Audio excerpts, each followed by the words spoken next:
एक छोटी सी कहानी सुनाती हूँ आपको।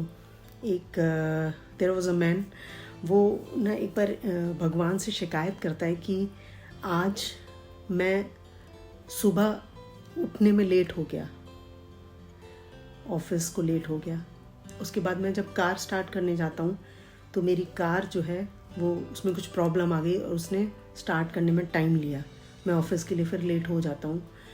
उसके बाद मैं ऑफिस पहुँचा तो लंच में जो मेरा कुक था वो नहीं आया आज, और उसने किसी और ने मेरा लंच बनाया और मैं उसके लिए लेट हो गया, खाना मेरे को लेट मिला। उसके बाद मैं शाम को जब घर वापस आ रहा था, मेरे एक बहुत इम्पॉर्टेंट फ़ोन कॉल आने वाला था। मेरा फ़ोन डेड हो गया और मेरे पास चार्जर भी नहीं था। फिर मैं घर आया, मैंने मसाजर ऑन किया सो दैट मैं थोड़ा सा मसाज लेके रिलैक्स फील कर सकूं। तो मैंने देखा मेरे मसाजर में कुछ प्रॉब्लम है और वो नहीं चला। तो मुझे ये बताइए कि आज सारे दिन मेरे साथ कोई भी चीज़ ठीक नहीं हुई और आज आपने मेरा दिन इतना ख़राब तरीके से प्लान किया कि मुझे अच्छा नहीं लगा कि मेरी आज सारी ही चीज़ें ख़राब हो गई।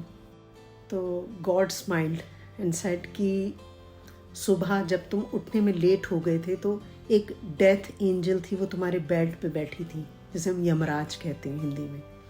तो वो डेथ एंजल जब तुम्हारे बेड पे बैठी थी, मैंने उसको देखा तो मैंने लाइफ एंजल को भेजा उससे लड़ने के लिए।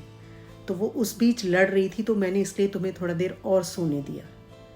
फिर सेकेंड इंसिडेंट हुआ कि तुम्हारी कार में प्रॉब्लम हो गई और थोड़ी लेट स्टार्ट हुई। उसका रीज़न ये था कि अगर तुम उस वक्त पे इमीडिएटली तुम्हारी कार स्टार्ट हो जाती और तुम मार्केट जाते या ऑफिस जाते तो वहाँ पे एक ऐसा ड्राइवर था जो रैश ड्राइविंग कर रहा था और उससे तुम्हारा एक्सीडेंट हो जाता। तो उससे बचाने के लिए मैंने तुम्हारी कार को थोड़ा लेट स्टार्ट किया ताकि तुम उस एक्सीडेंट से बच जाओ। उसके बाद तुम्हारा फूड लेट हो गया। उसका रीज़न ये था कि जो तुम्हारा यूजुअल कुक था वो सिक था, बीमार था, और अगर वो तुम्हारा खाना बनाता तो वो फूड इन्फेक्टेड हो सकता था और तुम बीमार पड़ सकते थे। इसके लिए मैंने उसे छुट्टी पे भेज दिया और तुम्हारा फूड किसी और ने प्रिपेयर किया। उसके बाद तुम्हारा फ़ोन कॉल आने वाला था और तुम्हारा फ़ोन डेड हो गया।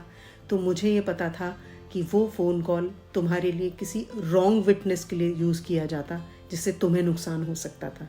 तो इसलिए मैंने तुम्हारा फ़ोन ही डेड कर दिया। तुम घर आए, तुम्हारा मसाजर नहीं चला। उसका रीज़न ये था कि मसाजर में कोई फॉल्ट था। अगर वो ऑन हो जाता तो तुम्हारे पूरे घर की इलेक्ट्रिसिटी चली जाती और वो फिर नहीं आती काफ़ी टाइम तक।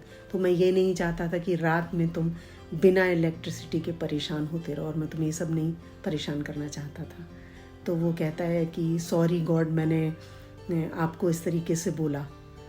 तो गॉड कहते हैं कि सॉरी मत बोलो, सिर्फ मेरे प्लान्स पे फेथ करो, क्योंकि तुम्हारे बनाए हुए प्लान्स मेरे बनाए हुए प्लान्स से बेटर नहीं हो सकते।